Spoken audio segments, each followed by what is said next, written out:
Mercer Barrington, who's with our new consulting group, Southern, is going to talk a little bit about current leadership projects and initiatives, legislative issues impacting all counties, appropriations outlook, and some executive branch information that he's getting fresh from the source. We're going to kind of open the floor up, let you talk a little bit about what's going on in the discussion and start to drive a direction toward where we want to go as far as establishing our own priorities and our own palm card. I put the palm card on each of your desks on the dais. That was last year's card. If you remember, we saw some pretty good success getting that to the legislators. They were very pleased with it. The year before that, we had 9 typewritten pages. So we're off to a good start. We're going in the right direction. And I think we've talked before, and it's been mentioned by a couple of folks in here, that we'd like to see us get down to 3 to 5 priorities to work on legislative. And that's kind of what the goal is for today, is to take a minute to look at what's happening out there. I've sent you a bunch of background, both through email and also through the package for this meeting. You've seen that the FAC has put together a list of some priorities, both at the federal and state level. They're not necessarily bills at this point. It's too early, so I don't have anything to correlate for. There are 4 bills that Mercer's going to talk about that came out here recently that were filed that do have an impact certainly on the state. But we don't have a whole lot of bills yet to sit down and analyze for the county and how it can impact us. After we can get done tossing ideas around a little bit, there are a few staff members that are going to come up and talk a little bit about appropriations and specific issues of importance to some of their respective industries and trades, like the fire department and the TDC. And then we're going to ask you to start to give us some direction on where you'd like to go toward, where we'd like to head. As we build this palm card. So without further ado, and Mercer, I apologize, I just told him how to turn the microphone on. So the microphone's not going to change colors, and you're going to have to use your But Mercer Barrington is with Southern Group, our new consulting group, that was kind enough to come out with us today. So, thank you, Charlie. Thank you. Happy New Year, everybody. Appreciate being here with you all. We a little slower start to this year. I think as everybody probably saw in the newspaper this week in the inauguration. We had a organizational session back in November where all the new legislators, unlike Congress, were brought in and sworn in. Our first committee week was originally going to be the first week in December. And that ended up being a special session on property insurance. So things are moving a little bit slower than normal for a normal year. So this week we had the inauguration. There was committee meetings, but honestly it was just for the committee members to understand what committees they're on, and what the judiciary committee was going to do, or whatever the committee might be. We do have 2 more committee weeks in January. The 17th and the 23rd. 17th being a short week for the MLK holiday. And then we have 3 straight weeks in February, the week of the 6th, the 13th, and the 20th. And we begin the legislative session on March 7th. Hopefully it's supposed to end on May 5th. So that kind of gives you an idea of after really next week, it's kind of nonstop. For the most part, leading all the way up to the end of the session. The governor has indicated for a while that he might see need for special sessions, so might be some curveballs potentially coming maybe during some of those committee meetings coming up. But hopefully some of those issues will hold back and I'll just call it normal session.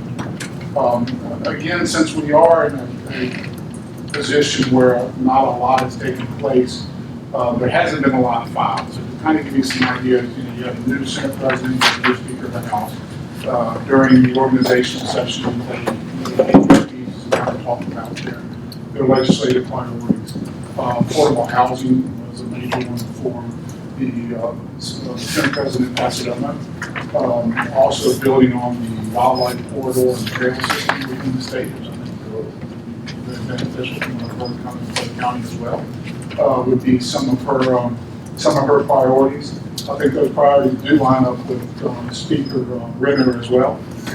He also wants to tackle additional tax reduction, additional tort reform type issues, and he has also been very vocal of his opposition to ESG, which was an issue that the Florida Cabinet handled back August, September of this year as it pertains to the State Board of Administration. So it remains to be seen exactly how they're going to tackle that. My sense is that they do not want that criteria to be used against Floridians to their detriment. The type of financing and things of that nature, but it really remains to be seen. It's just kind of trying to guess and understand what that could be. There's only so much that they can do. Clearly, they could do everything they wanted to as far as the SBA being spending the state's money on return within those priorities.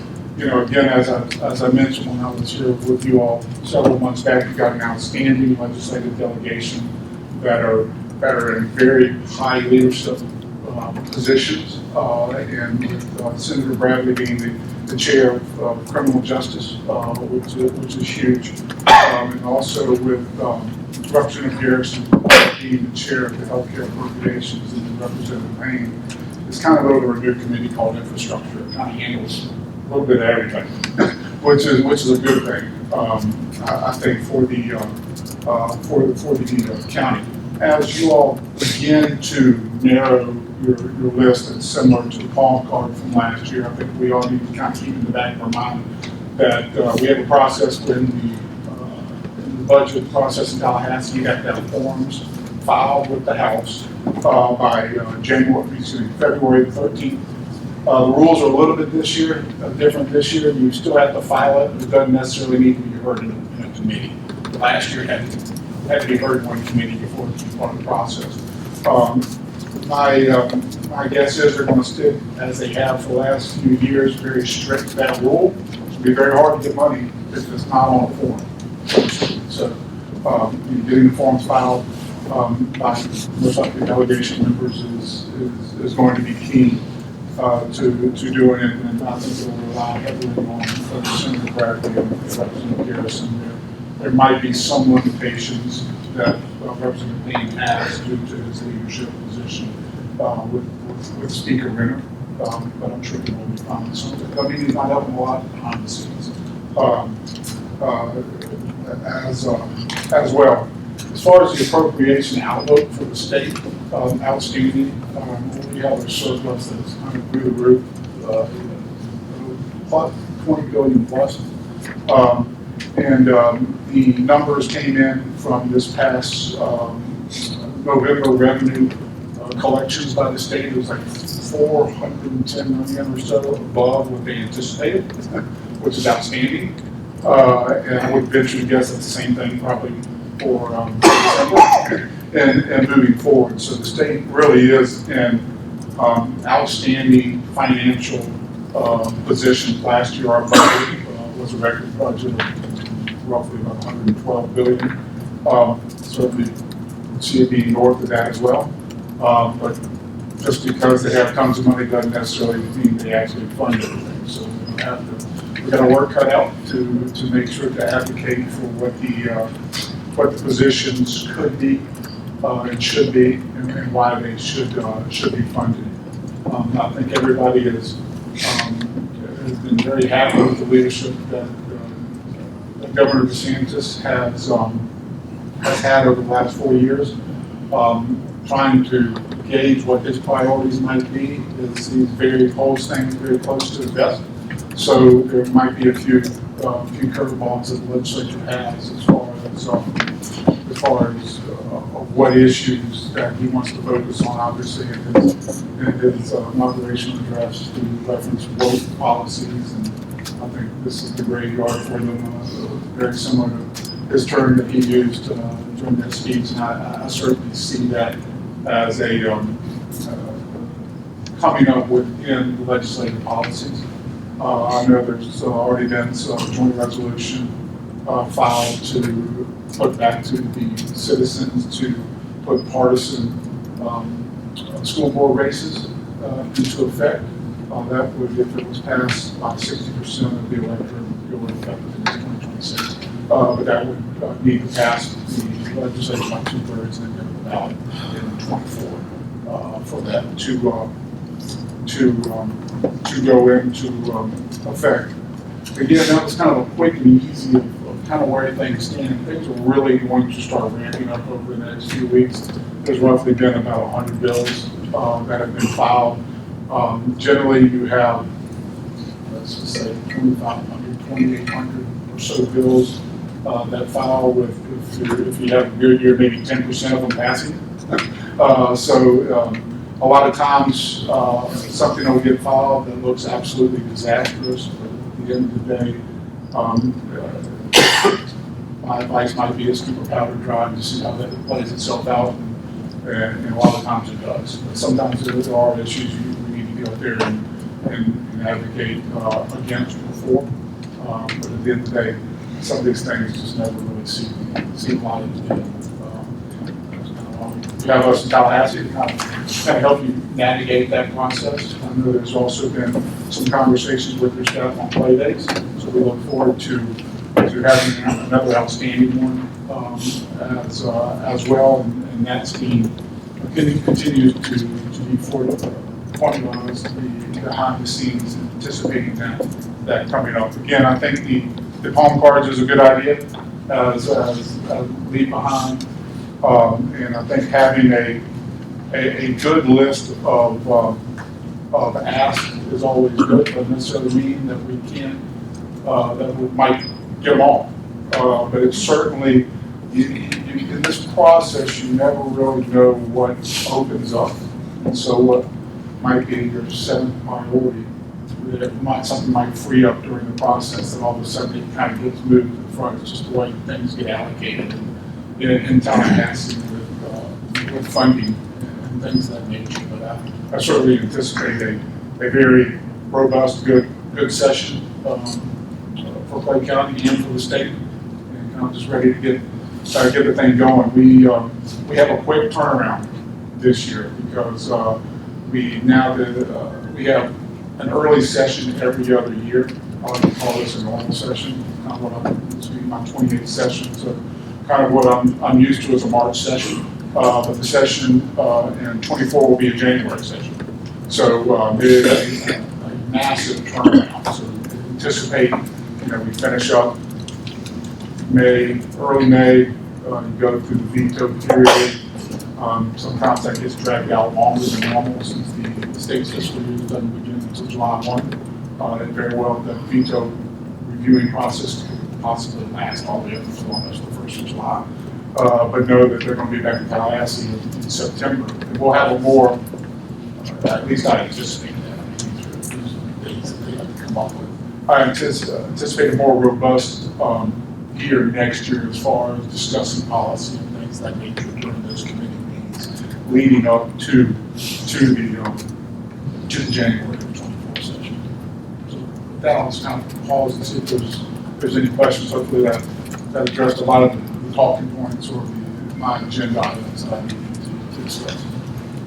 Okay. I do have a question, comment. How important is alignment with state priorities, regional priorities, local priorities? How important is it? I think it's very important for all your community partners to be in alignment, if at all possible, and for each to help each other if they need to. So sometimes you just can't necessarily get there, but I think it is beneficial because you have then you have that delegation who obviously loves Clay County, but there's regional consequences or what have you with the area based on policy or funding. The reason I asked is we just had a regional meeting yesterday, in which they, I think, published the regional priorities. Yeah, we have. And so it'd be beneficial for everybody to, or at least us, to consider that today. So Yes, sir. Other questions? that's it. Mike, do you have questions? Well, I just wanted Sure, to sorry. sort of comment or go along with what you were saying. In 24, run up to 24, which is the presidential election year, obviously is going to have a major impact on us in that particular year as we look at that. So I'm not sure whether it'll be good or bad, and certainly will have some kind of impact. Do you think that, well, I guess I'll hold off. I had another question. I'll hold off to later. Yeah, I agree with you that we are positioned very well in terms of our state delegation, where they are and the authority they have in this new infrastructure committee. It sounds like it's right up our alley. State Representative Payne is the chair for it, and Vice Chair Sam Garrison is how that will work. So, but I along with Jim, I think that we need to sort of try to go along with those things. Small county coalition alliance, so that in fact that it's got some things I think that can pertain to us. And so if they're pushing on it, that also helps us in terms of some policy things. So, wrap up presentation. I think there's one other thing that I would mention, and I will say that I need to give myself a little bit more confidence. But you have the opioid settlement, and understanding what that benefit of those dollars, or what that dollar amount is to the county. And you go onto the Attorney General's website, and I know we yourself how much you got to see the breakdown. It's a 20-year settlement, and those were going to be dollars, and they, if I'm correct on this, there'll be some legislative delegation of those dollars from that settlement within this process. There'll be some opportunities as much as extend it on, but I know I've heard some about the facility that I think the county, or at least some folks within the county would like to have a year. Potentially that could be used that way, as well as possibly some help from the state. So I certainly mentioned I won't get more part of the speed on that. I apologize. More and more about it. A lot of people just really haven't started talking about it yet. It is a big deal to the state, and will be dollars coming down to the county. Yeah, and it didn't turn out to be quite as many dollars as I think people were hoping, at least for us. Madam Chair, and on that note, we've been in contact with Lutheran Services because those dollars and those settlement dollars have been split between local municipality, county, I should say, and Lutheran Services, and to talk to them and how to best use those monies and make sure we're synergized and we're moving in the right direction. But most importantly, when you look at those dollars, most likely as you receive these each year, they would probably go to operational effective costs. So, and giving support to those that are already giving that, like Clayton, April, and others that are out there. So I think when we looked at this earlier on, and we've been looking at it for a while, Mercer is that having this facility very similar to surrounding counties that have these facilities that allow somebody to recover. And we've started this with our paramedicine program, which was recognized yesterday at Northeast Florida Regional Council. It is recognized statewide and even nationally. They told us that we're looking at that. We're very proud of that and to bring that care to those who are regularly asking for that help. So I think this is but another piece of that that I wanted to mention. If I also may caveat, Clay Day, April 19th and 20th. I want to make sure everybody hears that. That's big. Yeah, that's big, yes. And we decided to change the format a little bit around to have the reception in the courtyard area that evening of the 19th. And other counties have been successful with that. And then to have some entertainment there, maybe some Southern rock down there. And our experts are in the audience. If any more would be like we said on it. Charisse, Kimberly, and Karen lead that team with all the stakeholders throughout the county. They don't actually perform the Southern Rock. They will not. Not at all. Not at all. And You yet- never know. We Yeah. have- Hidden talent. That's right. And that allows us then the next day to get our briefings and then go throughout the building and have the pop cards and have that engagement the next day. It's a little bit of change with the format. There's others, Chamber is an example, whatever, it's also kind of trying to tag onto this new format. And so I think we'll see some of the things. But anybody who knows Dudley, I think is the name. Yes, Dewey. Oh, is he? Yeah, he may be out, and we'll just. You want to give away your seats? Yeah. Don't worry, they can't hear you. That's all. Okay. Commissioner Conger, did you have questions? No questions. I really also echoing what Commissioner Sella said. I do appreciate the synthesized approach early on. Just very candidly, this is my first time discussing this. So if I ask 1,000,001 questions, it's because I really am just trying to understand the process. It's a fun process. So my question is more specific. I agree with my colleagues, all of my colleagues about having that synthesized approach.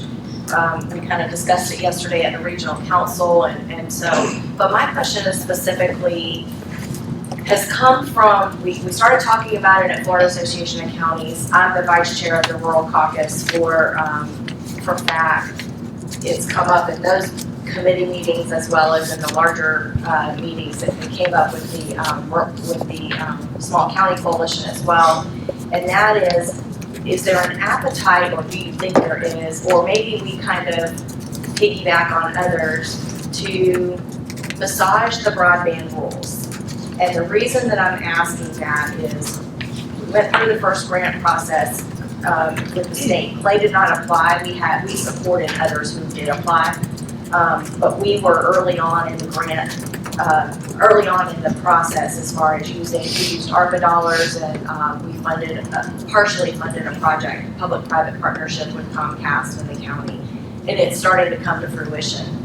But we're hearing rumblings that because some of the federal money went to companies like Windstream that were given 20 years to come up with a solution, and that's not an exaggeration, and then filed bankruptcy, that there is not state money to then provide actual real resources for these citizens. And really, COVID taught us. I have a constituent now who lives in Middleburg. She lives closer to a Publix than I do. And if that's your gauge for how rural you live. And she's a nurse practitioner. She does telehealth. And because she was able to get Starlink, she could see 35 patients a day on telehealth.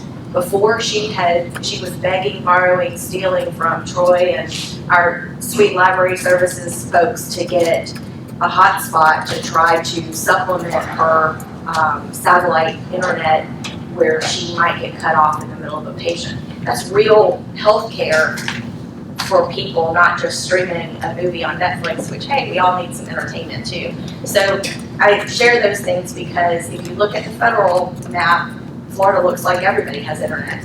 And if so we're starting to run into some of these problems. And so I just wonder, do you think there's going to be an appetite to partner more, or are we just in this federal state fight that nobody can get along?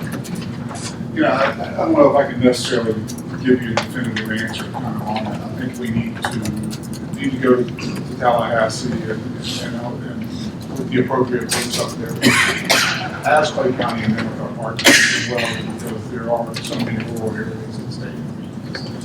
Most folks don't realize how rural the large majority of the state is. And to give them these examples of these concerns of can't wait 20 years. Right. So I think once we can start having those discussions, I'll have a better idea if there is a chance. Again, I think we have some wonderful advocates for us up there, and might be able to shape some of those. But I'll see what I can find out. Yeah, and I know that's all evolving.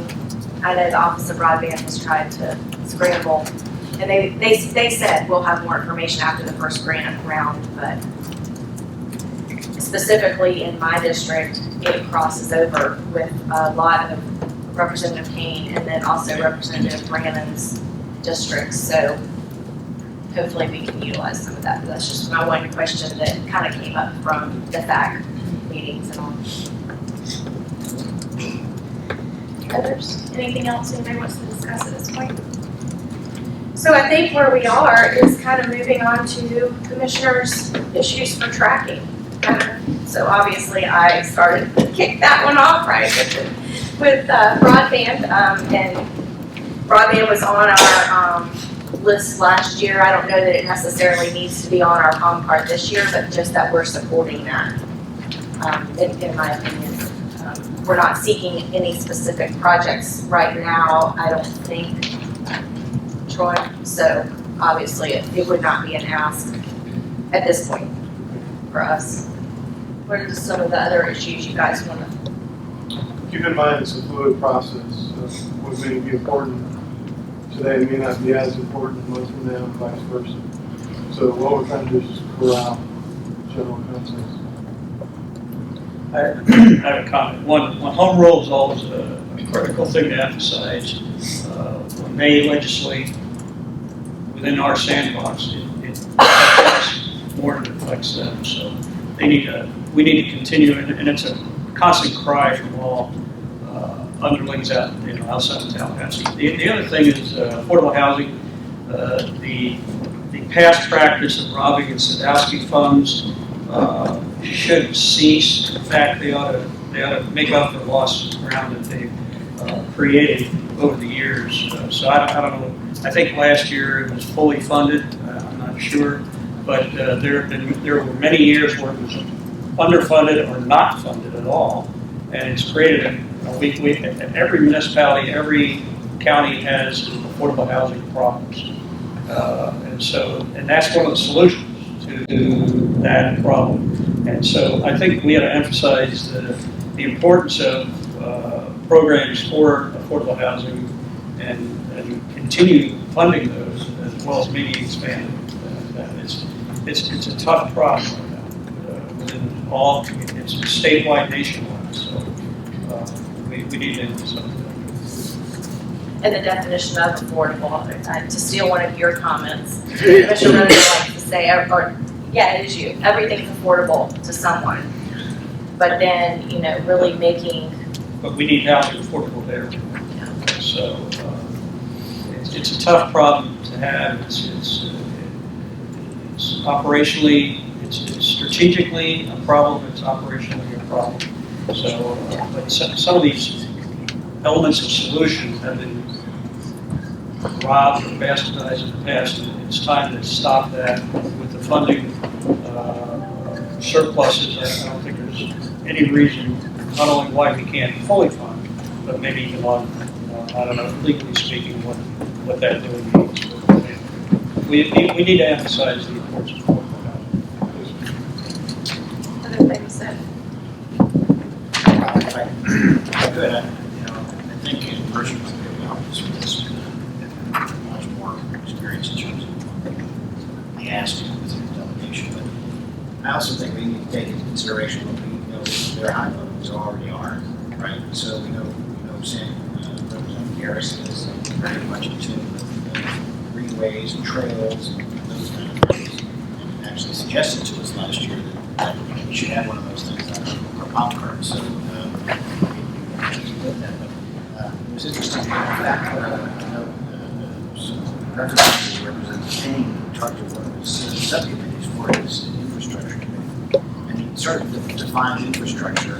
He said the policies which will recognize growth while creating strategies to protect land and water, address transportation needs, including roads, highways, maritime seaports, inland seaports, and rails. And he says that it's going to be all about conservation and resiliency, which have many definitions, strengthening habitats and wildlife corridors, and enhancing sustainability of Florida's communities development infrastructure. So my feeling is that we should really tailor it, knowing they're going to be tied up with this new committee. Obviously, they're going to have, I would think they're going to have a pretty much wide range of things they can consider infrastructure. And then with Senator Bradley as well, sort of has an idea of things that she likes to look at and support. So keeping that in mind, as well as our needs, I think will help us. A couple of things that Small County Coalition is going to be pushing for, and I think also helps us. One of them is goes along with our second thing, the jail expansion, but maybe we could also put this in as a policy. They're going to support a capping of the amount of time that pretrial felony offenders may be housed in county detention facilities. Now, the sheriff is here, and maybe he can sort of address that from the sheriff's office as to whether that's something that would actually help our situation in terms of occupancy. Can we get it? Say it again. Sure. Yeah, come to the microphone. Use your dad voice. Hey, Commissioner, I was answering a text at the time that you started your questions. I just want to make sure I have the full understanding so I can give you a good answer. Yeah, the Small County Coalition, one of the things that they're going to push in the legislature this year is pretrial incarceration. It's not listed under pretrial incarceration, but they're going to support a capping of the amount of time that pretrial felony offenders may be housed in county detention facilities. I don't know how many that we have, but is that something that would be helpful if we were able to talk to the state delegation about moving that forward? It's helpful in one regard, and maybe a little counterproductive in another. It kind of depends on the offender in particular circumstances. It helps from a jail capacity standpoint certainly because it lowers the number of people that are either there, perhaps awaiting court dates and trials and things like that. It would depend on which offenders are targeted with that. Really don't want to see those with a propensity for violence or maybe awaiting trial for violent crimes to back out on the street amongst the I don't rest think it's about being back on the street. I think they're being talked about is maybe moving to a state facility or something outside the county. That would be fantastic. They would have to make a lot of progress staffing state facilities to be able to do that because they've really been hurting. Although I know they've made some contract changes recently where they've increased pay for some of the state correctional officers, but they were functioning at a really, really low staffing level at one point in time, which is why they weren't able to take some of the folks we were supposed to send post-sentence to them in the first place. But if they made enough progress to make that happen, that certainly would be helpful.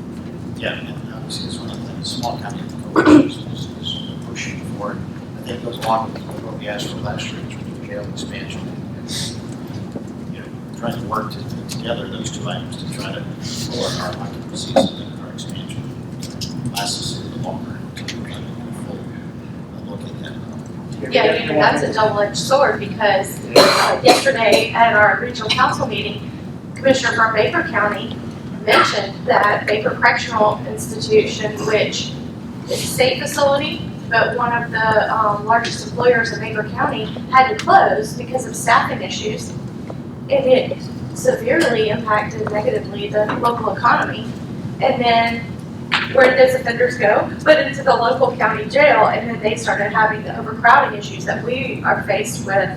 And while we don't have a state correctional facility in Clay County as an employer, we have several around us that I'm sure our residents work at. So you're right. It's kind of that whole wheel of I don't know what the right answers are.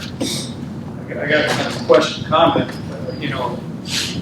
If not housed in county jails, they could be released and/or housed at state or federal at our expense, I would guess. No? I would have to look at the legislation. Well, I mean, if we send somebody outside the county right now, we pay, right? Certainly, yeah, it's our request, we certainly. So it's a double-edged sword. Yeah, they're not housed in the county, but we pay, more than likely, pay to have them housed somewhere else, I would guess. Best case scenario for us really is to house our inmates here, just for everything from transportation to the flow of court, keeping everything moving smoothly. And, the current expansion that's underway right now should put us in a good place, for the foreseeable near future, moving forward. But something like this certainly could hurt. It just depends on where the funding comes from and and how that works. And Commissioner Conner brought up a great point. They were so short-staffed, they were closing facilities around the state and condensing their staff into certain facilities. So it seems they would have to make a lot of progress to be able to get to a point where they can do that. Well, unfortunately, as they continue to close facilities, there's only so many places that we held and return to the county. At that point in time, then we would have to turn around and ask them for some kind of financial support because obviously you're at our hands full, only so much space is. So yeah, it's not an easy problem, but I really think that we need to put that out front. And you know, try to back the small county coalition as they try to do exactly what just happened in Baker County, which is having themselves hosting totally all these commissioners. Sure. One of the problems we were really experiencing over the past couple of years was really post-sentence inmates that the state wouldn't take because of some of these staffing issues. So that was really pushing our numbers up. But I have to say there was a change in leadership with the Department of Corrections last year, and that really made it a priority to take those inmates off of our hands, and that's helped us a great deal. So we're in a better place because of that, and we have good relationships with the state as it pertains to their new officials as far as getting our folks, or their folks to them after they've been adjudicated guilty following the trial. So I guess the question would be, in terms of jail expansion, is that something that we should continue to put on there? That if the current expansion is holding this for a certain amount of time, I mean, we passed impact fees to collect those fees and use some of those to the facility, whether it's renovated the current or build a new one. I mean, is that something that we should put on? I guess we can leave it on there for the time being, and as we go through and identify issues, we can see which ones fall out and stay. But I think that, in my mind, if we've got these other things to consider, maybe it's something that maybe we don't do this time around. It's hard to say until we see further priorities. I think the longer term answer, and I know the sheriff's spoken on this before, truly is getting that prison and farm type facility for post-sentenced inmates that don't have to go back and forth to court that have been sentenced. They can put them at, they can do things that are productive, that kind of help the community, whether it's metal shop works, growing things, and taking things to food banks, things like that. Kind of get them out of the jail, leave that where it's at in a capacity that's within reason and reasonable as far as getting people to and from court. That's probably our best long-term answer as to an entire new facility somewhere. And it certainly would be a much lower cost to build a prison farm type situation than it would be a new correctional facility. As we've seen going through the renovation process, building secure jail space is extremely expensive. Yeah, I had a conversation last year with Representative Payne and the county manager and a couple other commissioners. Just conceptually, nothing that we would vote on, nothing to violate sunshine, but just to kind of what if. You know, we know that some of our surrounding smaller counties, Bradford, Baker, and some of the others, are going to be looking for county jail expansion because they're really at their, I guess they're in, we're in the 70s, so they must be from the 50s, I don't know, but at any rate, they were talking last year about that being a legislative priority, those other counties, and I said, you know, what if we got creative? We have a need to do something different that's not in the footprint here in Green Cove. And so if we got creative, we have property, we border those counties. And so, Representative Payne at that time also covered Bradford County. He doesn't now. But, there was some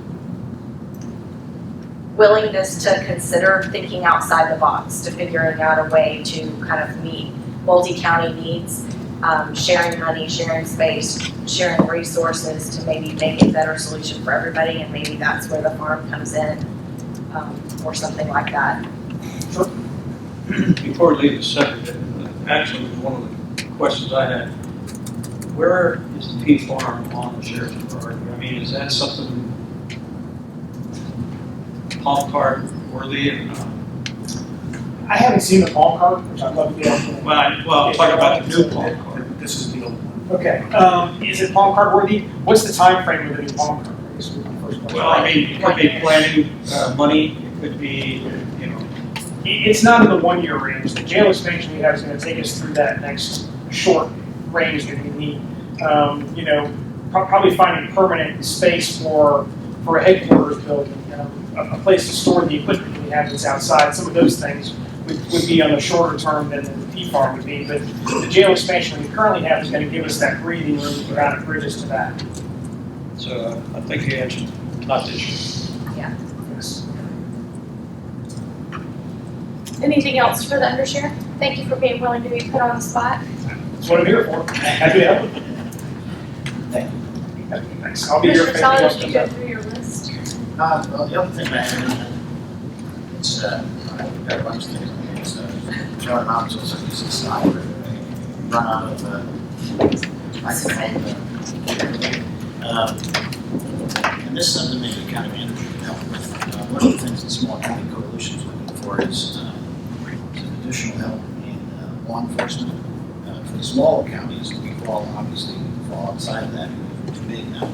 We're out of being a small county, but they got money for law enforcement raises. I thought it would be to see if we could get them to maybe not only continue that, but also grow that in terms of the population that we're helping with those funds. So that is one. Those are employee salary adjustments, not mandated by the state, but the other thing was we provide, we have any Medicaid direct service providers that we work with. David?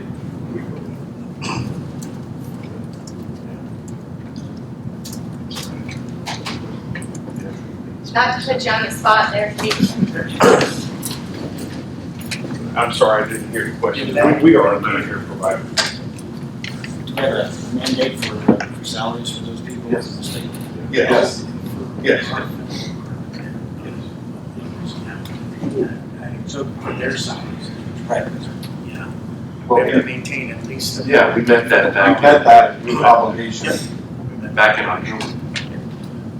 But that was moving to $50. Yes, sir. Yes, sir. We've got that. Yep. It's one of the things, basically, that the Small County Coalition is asking for, it's legislature retroactive recurring funding for the dollars per hour.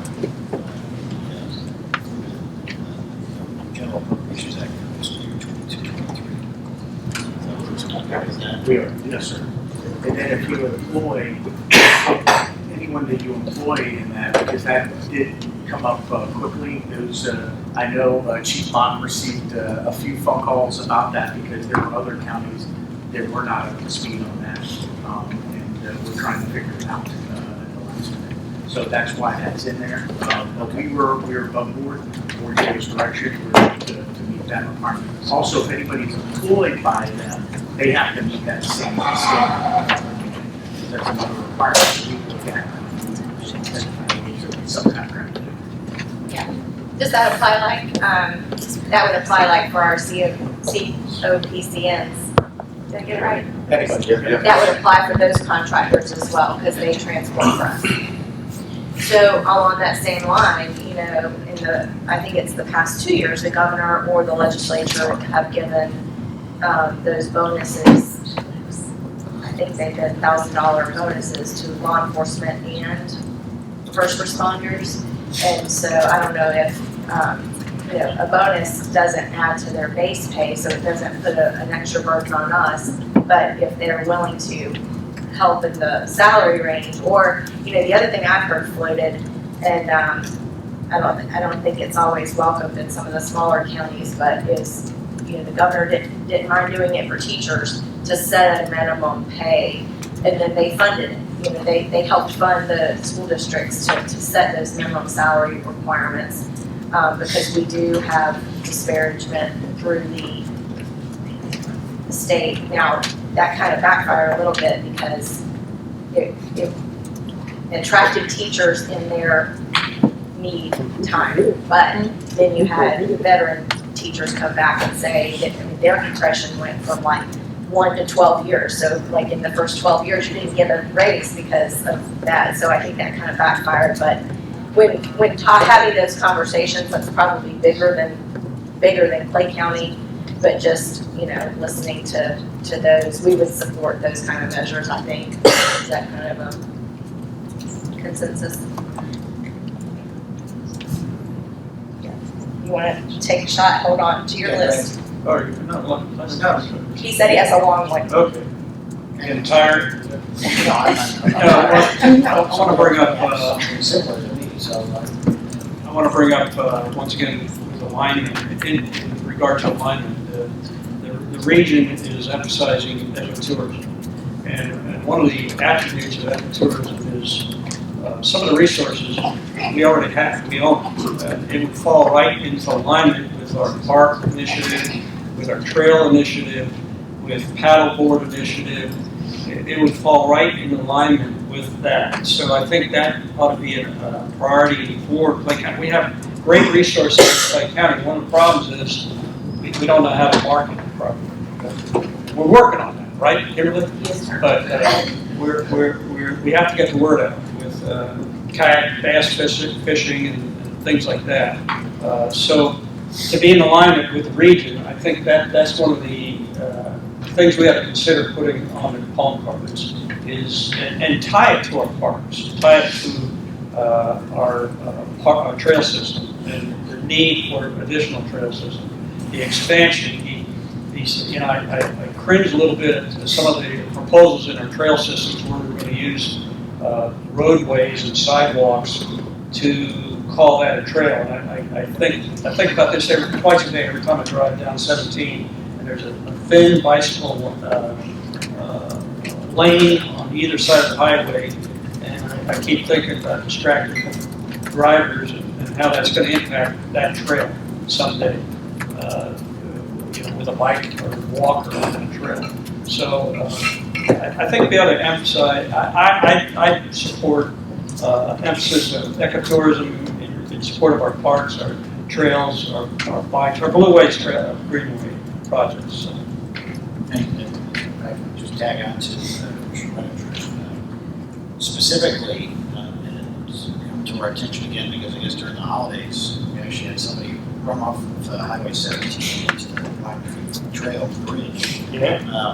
That's getting older now, it's probably in the vicinity of 20 years or more. I'd like to see the state originally built it and named it Robertson County. I understand who maintains it, but if you look at that bridge, people use on a regular basis all the time. It's going to be pretty pricey for us to be prepared, but I'd like to use that as a specific item on the common card so we can get that funded. Because, quite honestly, I'm not sure how much it is, but I guarantee that I was going to say it's well over $1 million. 1.8. So maybe that's what we use under our Greenways and Trails bullet this year? Yeah. Is that one? We also consider Veterans Memorial Park, which is in my district. It's 641 acres. Access to that property is limited. It's landlocked, so, but we have all of this land, and the last email I read said that there wasn't even an update on that property, so I would love for that to be itemized as well. What specifically do you want to do with the property? I would love, well, I mean, we're not doing anything with it, which I think is a problem, but it's right abut Jennings Park. So if we're talking about greenways and trails, we can definitely move in that direction, but Access to it. right, access, Determine access. for sure. Get in there before actually start worrying about what's in Yeah. there. Yeah, and it's right there on the Duval line as well. So there's endless possibilities for that property, but you can't access it yet. So that would be a priority for me, for sure. I think figuring out a specific project with it would be good. Well, Or isn't that it's what's itemized here? It says, from last year, it says design and construct the northeast Greenway Trail from the Duval County line at Veterans Park. Is that not Veterans Memorial? Yeah, that's what we did. Okay, but then how is it still landlocked? The trail, they're paving that road for the trailhead. Sharice is gonna give us that more information. I was actually texting Charlie.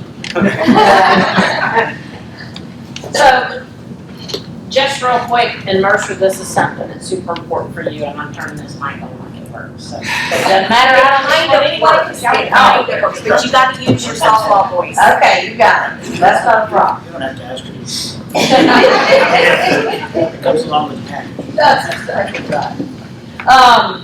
So part of our issue has been in the past in working through our Duval to Clay trail. Forestry, Mercer, I honestly think maybe the former Commissioner of Agriculture was part of our problem, I'm not really sure. But forestry was not in love with us taking that path directly through the state forest. So if you'll look on some of our plans, you'll see this little cutout that goes to the east and then back to the north and then back over. That's because forestry just was not in love with us going straight up the pipe where there's already an existing road. So I think we definitely need to have some conversations about that. We were hopeful that with the new Commissioner of Agriculture being in that seat now, that maybe we could get a little farther down the road. No pun intended with that. So, I think that's absolutely okay. something And in that that can same be discussed. vein, Yes. in that same vein, we have a number of roads in Clay County that lead into the state forest that are mostly used by forestry staff that we could really use some help on improvement, whether it's drainage or kind of actually making it a real road, passable roads that, because we haven't had the response from forestry, the county staff, we end up using our resources to try to help get access, because some of them people live off of, or they haven't maintained the drainage, and so it just becomes where the citizens are kind of trying to make do. And then at some point, the state's gonna need to go in there, and they're not gonna be able to, or they're gonna have to figure out a way to do that. But I think that relationship hopefully will be a lot better now. And I mean, we had a lot of good conversations with them. The answer was just no. Commissioner Cochran, did that help answer your question? Well, and maybe this might help as well, in terms of, we do have a grant that we're supposed to be using to do something. Maybe you can explain that to the Commissioner in comparison. Will that satisfy what she's looking for that's already on the books, or would we need to add on to that? Yeah, just to mention. We did get some of these, Commissioner Harrison. Yes.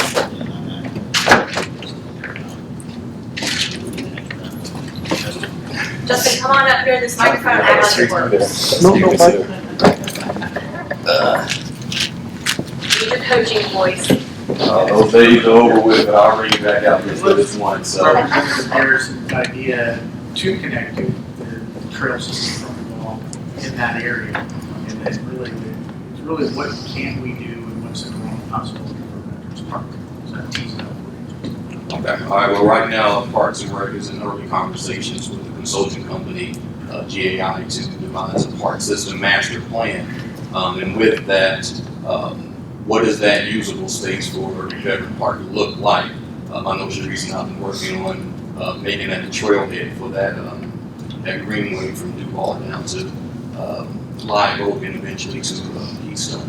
But outside of that, we do not have any plans for other recreational opportunities outside the trail access. So with your direction, we can actually include that plan in which you would like to see that property come into that park system master plan and bring it back to the board for your approval. So we may be a year early on our ask. So maybe in September, when we come back, we'll have a better idea of what we Yes, could ma'am. ask for specifically. Yes, ma'am. So we will have those conversations with that park system master plan. So there will be meetings with the community of what they would like to see our park system look like, as well as commissioner input and county staff input as well. So whatever ideas you have, ma'am, you can include that into that study, and we can bring some proposals back to you within the next 8 to 10 months throughout that process, and we'll try to make it a plan that we'll all be happy with. So that time frame matches up perfectly with our 24 legislative priorities. yes, ma'am. Refresh my memory though, but didn't we got a grant? We did, that's to pave Live Oak Lane, That's Live Oak. Understood. which goes right into where she's talking about. I mean, that's really gonna provide that access that the people need, at least to that trailhead now. That doesn't mean to the whole park. But at least it's a start to Two other things in that area that make it a little bit difficult, but we've navigated through it. Matt Pacino runs Cecil Airfield, and so it's a fenced off area on the other side of Veterans, and there's a runway there. But that's why it has to, the trail does kind of migrate to the west, and so that it can kind of get around the airport. They're not very supportive of going through the airport property, just to put that out there. So we've got it to the west side. And the other challenge we have is it's low lying in that area to the west. So you have to kind of cross a stream bed, things like that. In the past, there's kind of some small bridges that they've made and things like that. So I think that's good for kind of Mercer to hear kind of the constraints that we're working with. We're really trying to get it done. And Justin, that's fantastic, and the team's been fantastic. I think it also would come into play that working with development and representation and the other side of the kind of line too. And talking, they're very supportive. And the Cecil Airport Advisory Committee, and that is something that I attend with Sharice. They're very, very supportive.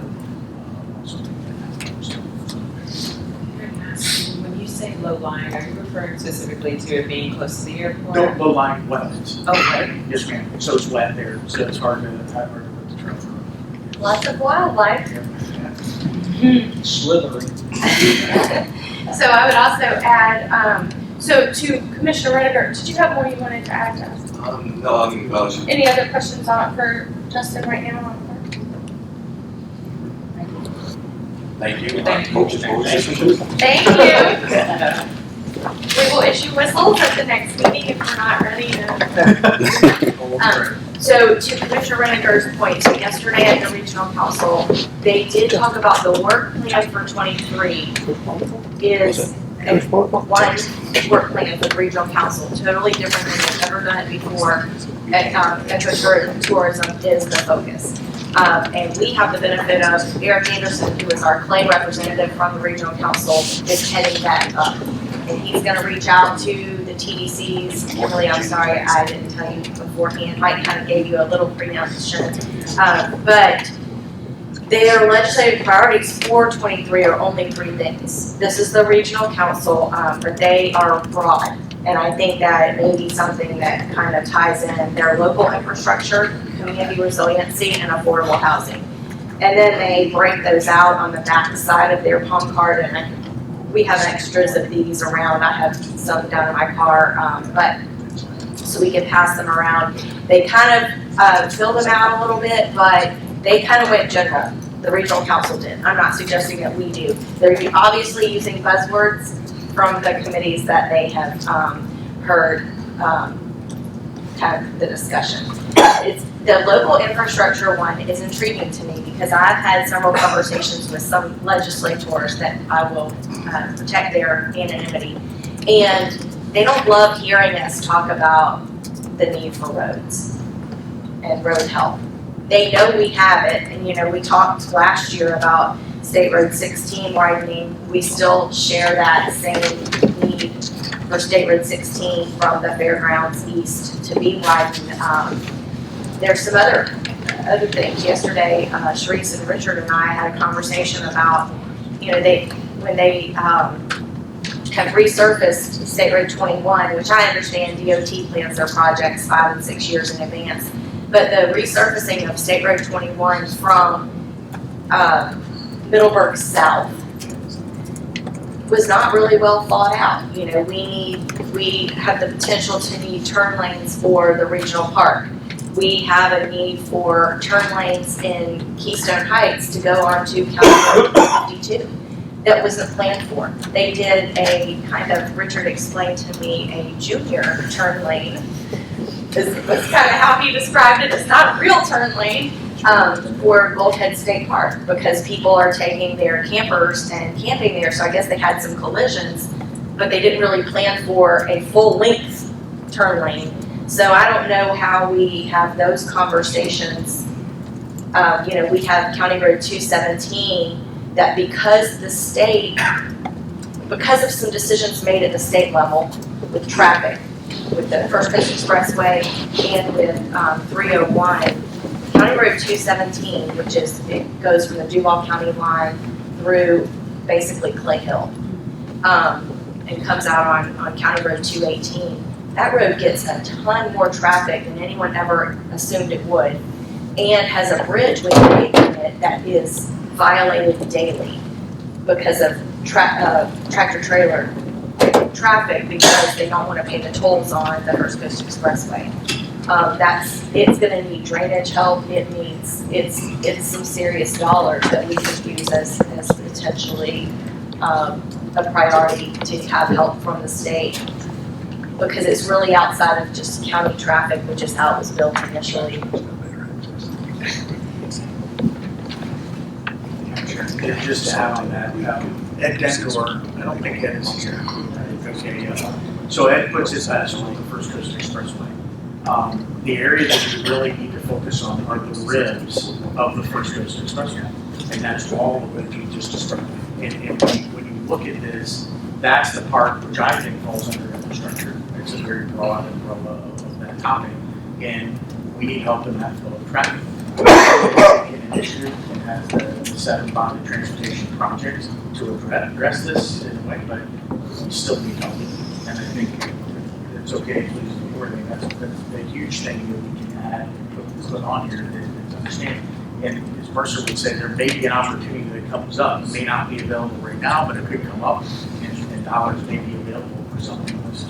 By all means, our engineering department is working diligently to have these ready projects that are there, that are engineered, just already designed and pull on the shelf. So I guess I won't put you on the spot for that today, but maybe you and Charlie can brainstorm. We probably can't put ribs on our. No, we can't.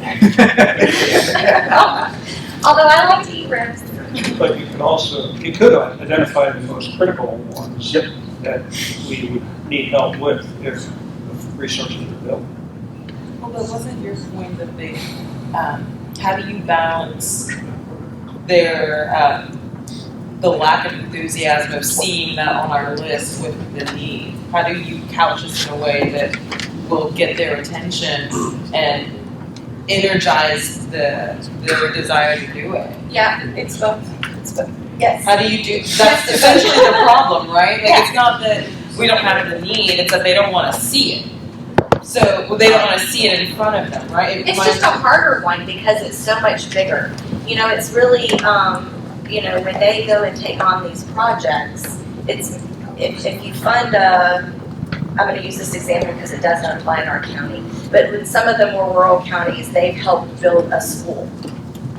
Well, a school is visible, or, you know, our jail expansion was very visible. But if they help us to fix a long-term fix for the First Coast Expressway ribs and fix traffic, that's not really tangible. It is, but it's such a long project or a bigger project or a more broad project.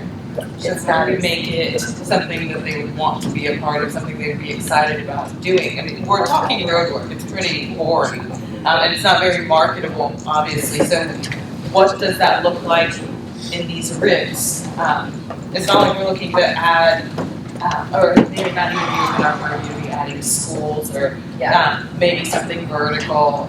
But we've got to figure out a way to make them want to do this. I think just putting it on a list, maybe. We have other things that are more intriguing, but. It could be a separate priority, low priority. Yeah. I also think that with respect to the chair's remarks that come out pretty much said that is not something they're interested in, is funding local roads. And we've asked for Highway 16, which is a state, we can't do anything about that. So bottom line is that's where we really hang our hat. There's specific turn lanes like that, that's to go 21 lane going into the park because we have long RVs that are taking up the junior turn lane and we need more. That's the kind of specific thing I think that they might have a better feel for than if we say 217 across the traffic because that's not going to go right. And this person didn't say that they don't want to. Right. That's a harder. I think that's a harder one. If you're not, we may have an opportunity, Rep. Payne being chair of infrastructure, if we have something specific. I know that Richard and Sharice, weren't they working on specific plans for 217 to say exactly what it would need from an engineering perspective so that we could have that shelf ready, or is that not for? No, I mean, we know what it needs. It just needs a total resurfacing in the safety lanes and the branded bridge, The bridge, yeah. which is the. So it may be a bigger, that may be a 24 ask. the big But we do have, with Rep. Payne and this new infrastructure committee, maybe we take a different look at that. I think you also have to look at the amounts of money that we've getting from appropriations in the past situations I've been on board. None of them have approached enough money to rebuild the bridge. Right. I mean, so I think, you know, that might be better off as we tonight. What do we use? So I'll say, how do we get before? You pick up that on that. More specific items we ask are better off. Yeah. In some cases we can, but we gotta be more generic, but I think, you know, I would say that state roads could be more specific for state roads or something that they're taking responsible for bridges, so. Sharice. And that's, we've talked to Jim Knight a little bit about some of that, because and the main thing we told Jim, just to kind of make sure he understood, is the fact when CSX closes that road, or there's a back crash on 301, just like Mr. Common said, that becomes the way to get to Duval County, so it's not just a Clay County problem. So, Yeah, and really a bigger than Clay County problem. I mean, if that bridge, if 301 is closed because of a back crash, people are coming off of 301 onto 218, onto 217, back to Normandy, back to 301 100%. So, and it happens quite a it bit. happens And more to than- Commissioner Rediger's point, if that bridge fails, Yeah, and the bridges. you know, we had the fatality, the nurse.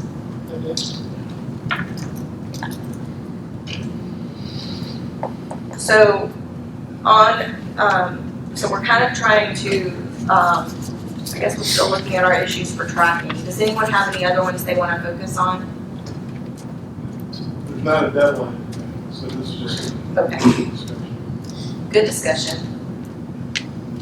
So we've kind of talked about broadband, roads, parks, jail, issues, prisoner issues. We haven't talked about, tourism. Yeah, we need to, I was gonna move to those next, if anybody didn't have any others, I was gonna move on to, and we could do it in any order of CCFR, sorry. I saw the undersheriff, had to leave, but he kind of gave us their priorities, and then TDC, and then any others. Yes, ma'am. Just before we leave it, we can come back to it, but it might be the one thing we have to talk a little bit more about is the opioid. What the state is willing to do for us in terms of, oh, I'm sorry. It goes into play because Dr. Burke couldn't, your chief asked me two items. The one item was the substance abuse facility. So I think as talking about that, and she mentioned about roads, but specifically the strain that we have on our bonded transportation projects in inflation, in completing them. For instance, 209, or I guess 301. So those were the two main items. I wanted to bring those up to make sure they got on the record. But by all means, opioid was one that we didn't talk about, our substance abuse. And moving forward, it's just a refresher for the public and everybody was we were hoping to receive some funds for that facility. About $1 million. But that and also monies towards the regional park, $500,000. Those were not continued on. The governor needed those monies for down south and southwest Florida. And Tom can mention it that to Mark Mercer that is on their radar to and talking to our representatives that is on their radar to hopefully bring that back and maybe some so that's just to throw that. That's all I have. And how the other part would go if we could go in order. It's Chief Boats, Kimberly Morgan, and then the others have Troy is standing by. He's in the bullpen, and he's going to come up and talk about some others, and then anything else. Just real quick, I think we brought the part about inflation, it is commercial. Is that a viable argument? It certainly is something that continues to come up. Absolutely. But is that something that we should look at on a part like this, just with different size? Or is it, everybody knows it, it's a problem statewide, noted? Yeah. Certainly, I would put it in the category because everybody's feeling that, unfortunately. Go ahead, Chief, I'm sorry, I was taking notes. That's okay. Actually, I kind of like the no mic thing. It's more personable, like we're having a conversation. Makes it easier.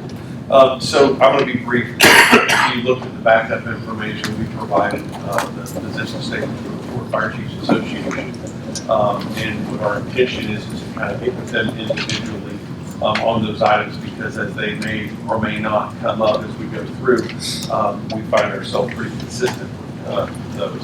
I'm going to bring out 3 of them I'll talk about to start out with, and then our last one will be the appropriations request. There. First two, I believe Commissioner Renner brought it up earlier, was regarding home rule and unfunded mandates.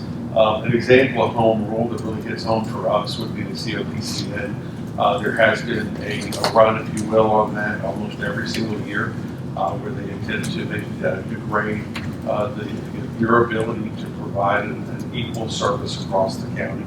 Obviously, this is not towards one individual. We love our relationship with the town of Orange Park, but we have other municipalities as well, and some that could be affected in that if there was some changes across the state. Another area would be any federal or state mandates on licensing. This affects, as we saw not too far back, paramedics were put on a national platform. It's become exceedingly more difficult to become a paramedic, and really that came without any funding. So that can affect all the way down to our hiring pool, and some of that stuff you're having to fund the training for that. So we would not want to see anything that would make that more stringent or more difficult to get in an already strained market for the pool of employees we're trying to hire. The other side would be we would want to support any expansion for the revenue streams for EMS delivery. The cost to provide emergency medical services to the public has always far outweighed what those funding streams would be. One of the programs that we would like to see them expand would be the ENT program, which we got into several years ago. It's a very complex program. We would not have even had the capacity years ago to get all the data that it took to get into that. But thankfully, we do have that now, and we are in it, and it brings money back to the county. But what that does is it helps to provide the gap for individuals that cannot pay for that transportation. You're already putting the bill for the stuff to be there, right? And that's something that for the public often gets forgotten, is they say, well, my taxes paid for that delivery of that service. No, your taxes paid to have everything there ready and able to take care of you when you call for it. But when you actually call for it and you use it, it's a kind of a user-based system. Obviously, not everybody can pay. So there are, traditionally in the healthcare systems, there are provisions that take that money back, kind of put it into a consortium, Medicaid, then that comes back to those hospitals and things. But the transportation systems, the public EMS delivery, didn't really have that. EMT bought that out. We'd like to see that continue and even maybe expand. And then another area would be balance billing, which to raise its head sometimes. What balance billing would do if they were to implement something like that would basically mean whatever the insurance company, which goes back to Medicare and Medicaid, they all kind of follow suit. Whatever they pay is what you get, and you're not anything on that. So right now, what Medicare, which is a lot of where we get our money from, if you have Blue Cross Blue Shield, well, it would only have to pay the Medicare rate, and that would be devastating. just some of the areas. You can go through any of those, and we make ourselves available to the group for any last minute conversations. And it really gave them something they could refer to and say, okay, this is what Lake County's doing. That's all. Last one is the appropriations. Several years back, prior to COVID, we were given appropriations and made it all the way through, approved by the governor. I think it was $750,000 towards the building of the fire station.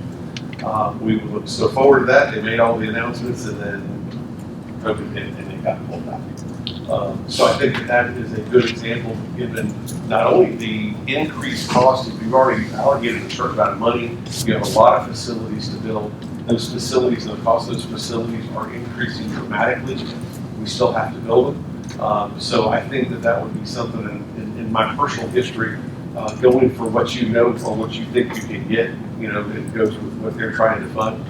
Maybe that's something that we can get reallocated, that we would ask for $1 million if we could get that towards the building of the fire station. And I stand ready for any questions you have for us. You have questions for our chief?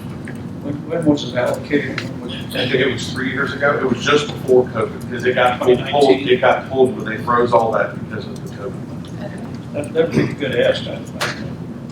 And like I said, they did it once before. The same governor approved it also. So, but he hadn't had it because of. We get that. Well, that's how you built the Keystone Fire Station, right? And that's 750. It did. It absolutely did. Yes. Yeah. This was a grass. So that they seem when we go through and we look at what those appropriations are.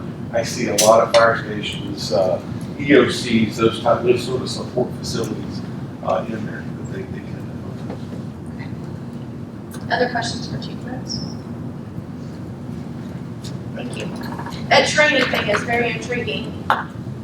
It is. It really is, because they try to get, they call it pro board is another side of it. And then when they increase what their standards are, and in their endeavor, they're trying to make it where you can go state to state and go across to other areas and still continue to work. And Florida actually has a very, very high bar. Right. Unfortunately, some of those national standards, we lose kind of control over what your people are needing to learn and that type of thing. What may be germane to us is not necessarily germane to Alaska, for instance. You know where I think that's driven from? It's no secret. I had a son in the Army, and he got his EMT through the Army. Sure. And they told them, I guess they had pushed to have those in our EMT standards. That's right. The National Registry was that. And what we're seeing with the National Registry, especially the paramedic rates, Yeah. is that the pass rate has plummeted. And it's not because you've got worse individuals out there taking it. You've got a much wider range of things that you're trying to, trying to learn from. So, we had great pass rates before, but those have gone down. Interesting. And for those who may not realize why that's important is twofold. One, if we have a paramedic on our ALS trucks, we respond from every station with an ALS truck, and we have a paramedic on there to provide life-saving measures regardless of if we have an ambulance on site or not. So they can provide you that measure right on site, and then also it's a pay incentive for our employees, and that's huge for them. TDC, you're up. Thank you, Madam Chair. Commissioners, Kimberly Morgan from the Department of Tourism. The information that you've been provided today has been provided through our trade association, Destinations Florida. And I'm going to give you that brief overview and give you some statistics and how tourism impacts Clay County specifically. This is we're just going to paint the picture here. Visitors to Clay County, and these are the numbers from 2019 because that's the real last normal year of statistics that we think is plausible. Visitors to Clay County spent $218.7 million in our community's local businesses, saving Clay County residents approximately $318.45 in tax savings. So Clay County residents are benefiting from tourism because they don't have to pay as much in their property taxes to get the services that they actually receive today. More than 3,500 neighbors and friends that reside here in Clay County are employed by tourism-related businesses. And so they have jobs because tourists come and experience Clay County and all that we have to offer. But the impacts go much more than that. Restaurants, hotels, shops, attractions, museums, they all have endured the challenges that they've had to overcome with different storms, different the pandemic, and all of those employees and those business owners are constantly delivering great service, a great product, and a great experience. And that's the attraction. That's why people come to visit, is those businesses and the experiences that they're delivering. It's our job as the tourism department to promote those organizations or those businesses and to keep attracting visitors so that they have a larger customer base and that they can remain in business. And so our community's residents can continue to reap that tax benefit and continue to receive those critical services that we provide and those visitors help pay for but don't use on a daily basis. Right now, the county's tourism team, we're doing digital marketing efforts. We have a great relationship with Visit Florida, and we're doing a lot of different marketing campaigns to make sure that our outreach to primarily the southeast region of the United States and primarily the state of Florida are reached and we're attracting those visitors from those locations. So currently, and this is an ongoing legislative topic over the last several years, is basically an attack on the TDT funds. So what that is you all have provided the recommendation, and it's gone to the ballot for the community to vote to collect a tourist development tax, and it's how the tourism department is funded. We're a self-funding part of the county. When we do a good job marketing and those visitors come in, we get more money to spend to continue that process. The residents don't pay for this effort, and they're just enjoying the benefit. But the legislature has been entertaining ideas of expanding the permissible uses of the tourist development tax. So via statute, there are only certain things that the TDT can be used for. And there's been a consistent request from legislatures to really expand the use of that tax. What that means is if there's a permissible use to build a road to anywhere, and TDT dollars are used for that, that means that we will not have the budget to promote the destination and continue to bring those visitors in that actually bring in money to help everyone in the county.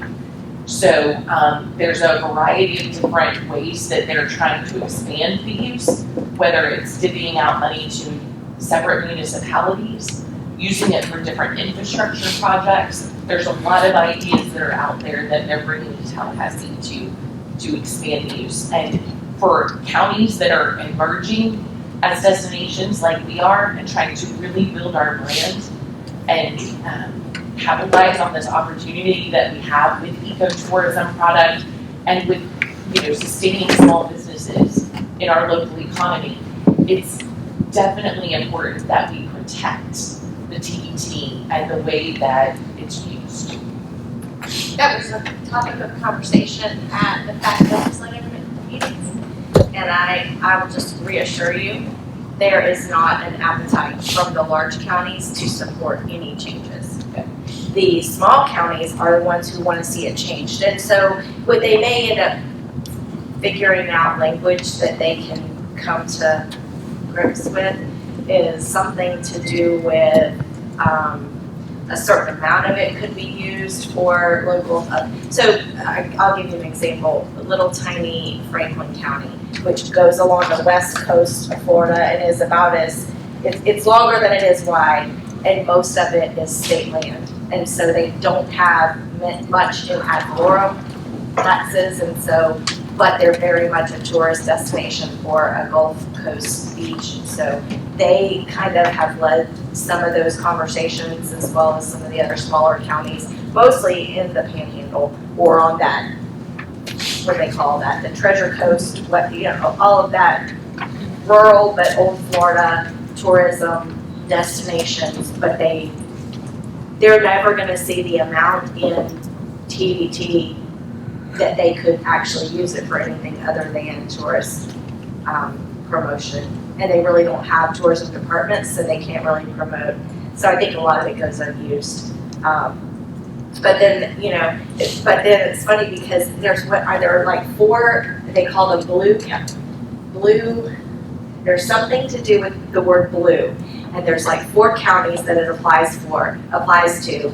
Escambia is one of them, I think. But anyway, we're not one of them, Kimberly. But it, basically they can use their tax in different ways.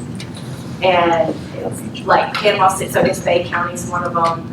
They have multiple, entities, like I think Volusia's one. They said it was only 4. They said there's no appetite in the legislature to expand it. And those who have that designation protect it like crazy. It's very intriguing conversation to watch. And Commissioner Sullivan knew a lot more about it, about the, you know, because of his position with the TDC, but understanding why this is important in Clay County, and we don't have that need. I guess there are other counties that if they had the opportunity, they would sweep their tourism funds to use for infrastructure in other places, which some people might say would be of value, but then you're kind of cutting off your nose to spite your face. You're not gonna have those other Well, the visitors. goose is laying the golden egg. Yeah, right. And most of those, as we saw, was financially distressed counties, they were using those monies because they'd only raised enough to really implement a tourism program, and they wanted to use those dollars to for improvements or what have you. Unfortunately, what happens is if you're in that situation, you're not repriming the pump in terms of bringing more people in to stay in the hotel, so that eventually your dollars will start to diminish at some point because not everybody has, you know, natural draw like the Atlantic Ocean or whatever to continue to draw these people. So we stand very strongly thinking that we need to continue to use TDC funds for what they're intended for. We're not getting to a situation which everybody remembers we introduced a lottery in the state of Florida because it was going to pay for education, and then before you knew it, it went into the general fund and a little bit more, and now it's all in the general fund. And it's funny when people say, you know, gee, I thought the lottery paid for education. It's like, no, that disappeared a long time ago, and that's essentially what may happen if you start to open the door to let people utilize it. The other thing is with the train of thought there is that, you know, tourists use the roads and they need the drainage so that their hotels don't go underwater and all that kind of stuff. But it really does need to be for marketing and efforts to bring more people to us. You know, it is also intriguing to watch because it is a pot of money that you know they gain access to. But you know, this is like either the number 1 or number 2 industry in the whole state of Florida, which is bouncing back and forth in agriculture and tourism, and they want to mess with it and stop. It's the way we survive here as a state, you know, to have tax everybody, and pay those taxes first. But obviously, we had it on the pump card last year in some fashion. We actually looked to a specific bill at this point, as you said, version they don't have bills demarcated just yet. The numbers and that kind of thing. It's worthwhile. Keep an eye on it. Well, and to your point too, Commissioner Sala, making sure that those TDT dollars and the state's agency Visit Florida is fully funded as well. And in fact, they increased the funding this year, or at least that's the talk. Is that all? Okay, any other questions for tourism? Okay, Troy, you're up. I have no problem with my list. you've ever met me. You can't hear me? One of my coaches was, I didn't know which one you want to use. I'm handing out whistles. You're handing out whistles? Couple of things, wanted to go over from a budgetary financial. Most people today have already stole my thunder, but I'm going to go through my notes anyways. I just want to remind you that in past years, one of the appropriations that we've asked for is for SWET. So want to make sure that as we go forward, that still gets put on our appropriation list and that we do the form. Megan and my team and Charlie worked really hard last year to get those forms filled out, and I'm sure we'll do that again this year. Last year we did the jail funding, as you alluded to, the regional park funding, and then trails. A couple other things that came up last year, I think I was talked to, we had the local support grants, that was the $175 million was set aside. And at that point in time, we'd asked for 3 projects. It was the animal shelter, the regional, more money for the regional park, and the opioid substance abuse intake clinic. Of course, we got 2 of the 3 of those, and that money was converted down south. So again, talking about that, if you want to talk about the substance abuse clinic, I'm more than happy to talk about the opioid cell, that's why we're here. On David's thing about fire stations, we would look at appropriations for fire stations and for public safety buildings, the sheriff's office. The good thing is, and I'll kind of lead into this, roads and broadband. I can give you a quick update on broadband too now. We talk about the 2 ways, we've got legislative priorities, we've also got appropriations, but there's a third element that we need to make sure we don't forget about. And Mercer and I have talked about it, and that is, there's a lot of grant money out there, a lot of, for example, we put in a grant request for Sun Trail. So either through Mercer's team, through you, saying, hey, DEO, that's an important project to us. We talked about 218, where we were to submit a grant application to help with Project Gator, to expand 218. Again, it goes a long way to say, do we have the support from the board, do we have the state support from our state legislators to promote that? They can't necessarily affect the scoring of the grant, but those letters of support, of course, always help us. So that, to your point, ma'am, that is where some of these roads where we may not make a direct request on a piece of paper, it may come through a grant request, and an LMS request, and a mitigation request, or the myriad of other things that we get that we can kind of leverage funds. And Mercer's team is, committed to helping us make sure we don't miss any of those opportunities, because of course they know where some of that opportunities are. They'll provide those through Charlie to the grants team, and we'll make sure that we go after those. So I think that may be an area where we can, as we build the grant team and the relationship, we can strengthen that and say, hey, let's go after these other grant opportunities, or at least know they exist. Quick update on broadband. They are in protest period. I confirmed it when I was sitting there. The protest period ends on January 28th. So our areas for the broadband were submitted. I think they submitted a total of 6 or 7 areas to the state. So that is moving forward. Also, broadband is reviewing those and will score them accordingly. My understanding is that there's more money than there are projects, so that bodes well for us, as long as nobody protests our application. I know that was real quick, but here's any questions you have. So kind of in thinking about your conversation and moving into this, kind of moves into our next part of where we're kind of going to go with our priorities. But so, what we did last year with our palm card was we put a lot of stuff on it that we've talked about today, but I'm leaning towards supporting more of what the regional council did with 3 to 5 priorities. The other stuff is still important. So they have a QR code on theirs. And if you go to the QR code, then it goes to expanding out more of those priorities. So what if we took something like from our palm card from last year, like we had a SWET program on there. We're gonna do an appropriations request for SWET, but does it need to be on our palm card?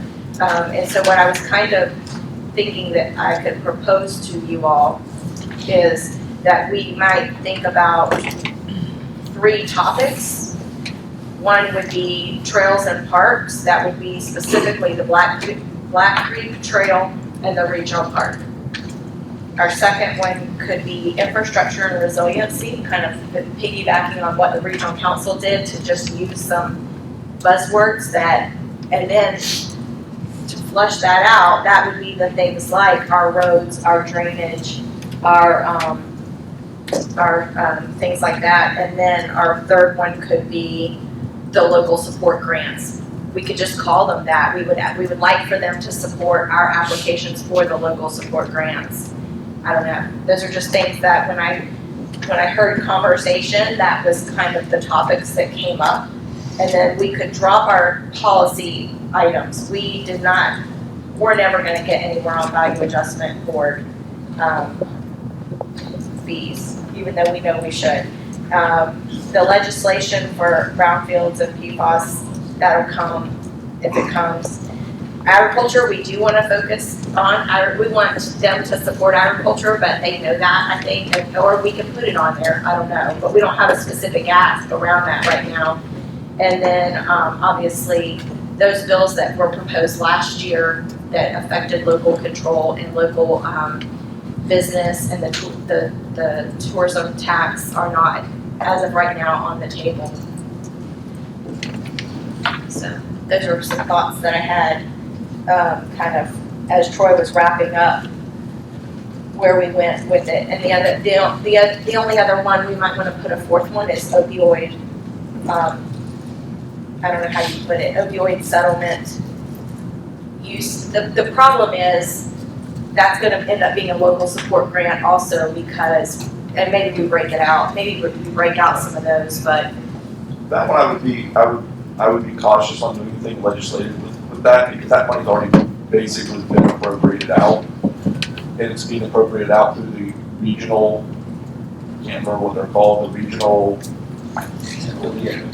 Lutheran services. Lutheran services here in Jacksonville. We've been meeting with them regularly. And of course, we've already got the legislation for the agreements, settlements, where we're getting our money. So unless Courtney sees something otherwise, that money's already kind of been earmarked where it's going. Right, unless you're requesting separate funding. Right. And the funding that we've gotten through the settlements is already, it's already tied to certain projects, and there's a very long exhibit, that's all you can use it for. yeah, I remember that. And we didn't get as much as we thought we were going to get. Well, not the first year. The way the settlements came out, we'll get more in other years than we got this year, and then it'll taper off. Our real thing is, I think if you're gonna make an ask, it would be whether through a grant or direct appropriation, which may just be us doing a appropriation request, is for the facility. That's, Lutheran Services has been very open to us. If we can find a building somewhere, everything that goes inside the building, the people, the equipment, they got the funding for that. It's on us to find the building, and they can't buy a building, so. Is there maybe a way that we can tie that together with ask for the fire station?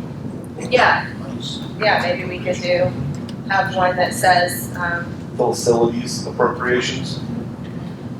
yeah, I mean, two specific facilities. So one specific for $1 million for a fire station, and then I don't know if we could buy an opioid treatment facility building for $1 million. I think it's a matter of, the conversations the county manager and I've had, if you can find somebody, once we know the size and everything, we've got our money coming in the door, is there someone who's willing to build a lease to us or something to that end, I think there's other options if we can get some seed money from the state. Yeah. And I think the public safety, both on the fire and police side of supporting the salary things, there's lots of things we can support. It's not a specific Clay County ask. I don't know how it goes in. You guys can massage that and come back with. Well, if I could, Madam Chair, maybe Berkshire can help us with some suggestions that having obviously worked with other counties in terms of priorities in the right direction.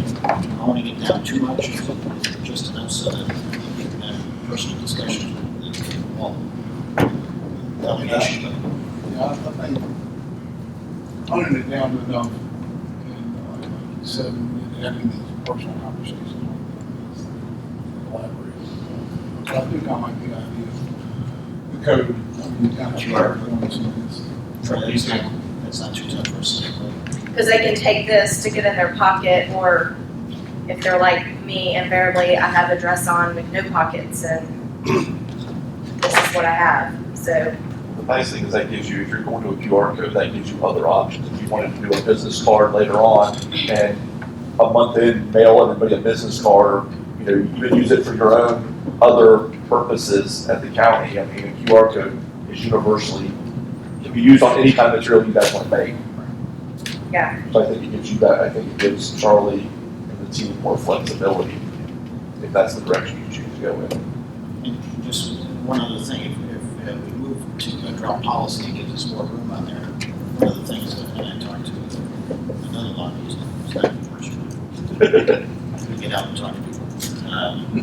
But the thought was that maybe, you know, this comes from, I don't remember, fact or someplace that talked about putting thank yous on your card and updating previous projects that you got appropriations or grants for. You know, so in other words, yeah, here's the money you gave us. Just a refresher. We're using it. This is what we're using it for. So what if we did that on this side? Yeah, we have a lot of space that we can do that. You know, I mean, we filled the space last year because we needed to, because we needed this size card on this side, but. Well, and then again, if you do the QR code, you're directing people to a website, you may not be able to put all your thank yous on the card, but you can list, you know, 3 years worth of thank yous if you wanted to on the website, if you're pointing them back there. Because remember, we have a relatively new delegation, right? So they're not familiar with what the previous group have done in terms of the firehouse, Keystone, and some of the other things that they're doing, the fairgrounds, and what have you. So I think it might be a little different to say thank you and then it was. Thank you, you got 0. Well, but you know, we can give examples of, so like the sweat program's a perfect example. We have real stories that, if you know, you do scan the QR code, I couldn't think of the word scan. That's the old brain. You scan the QR code, it takes you to reading, this is what we've done with the years that you have funded the SWEP program, so we ask that you please continue to fund it. That's more than we can put on a card. You know, one of the things that we may want to consider in there too, and I don't know how it plays in, because honestly, between Troy and Charlie, you guys can tell us how it's paid for, but we got the admonishment, maybe the right word, all 5 of us, at Judge Collins' retirement was to continue to fund drug court. Interestingly, yesterday at the regional council, the commissioner from the city of St. Augustine, which typically leans a little bit different than we do. And so, but they have started in the city of St. Augustine a homeless court for, they're trying to help people that are perpetually causing issues with homelessness find the root cause and really meet the need instead of just carting them to the city, or locking them up. So anyway, and then they, obviously, we know we have Veterans Court too, so I don't know how those things play in with, obviously, the SWET program as well. And the only other question that we had is, we talked about this a little bit last year, and it didn't go to fruition. Do we want to support any programs in municipalities or even like St. John's River, programs or projects, St. John River project, they want monies to do a southern entrance, coordinates with the light on college. Rick was kind of trying to cut across Oh, the state college? 4 lanes of traffic there.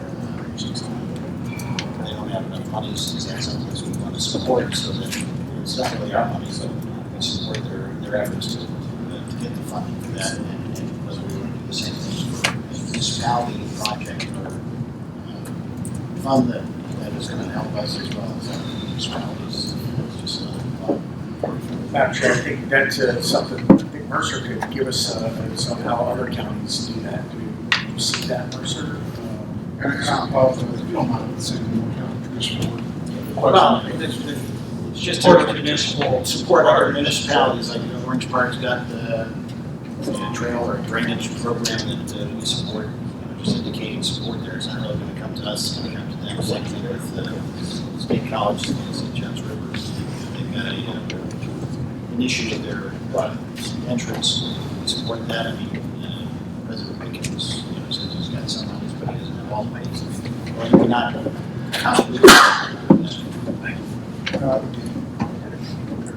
Off the cuff, it seems like it could be something that could be added to the code when you give it to it, and also, that might, the list, it might be just multiple pages. It might could be a verbal conversation as well. Right. Can't you do that as part of your appropriation? If you're not talking about on the top card, if you're talking about on legislative request, appropriation request, isn't there a place, Megan, for who all wants this? Yeah.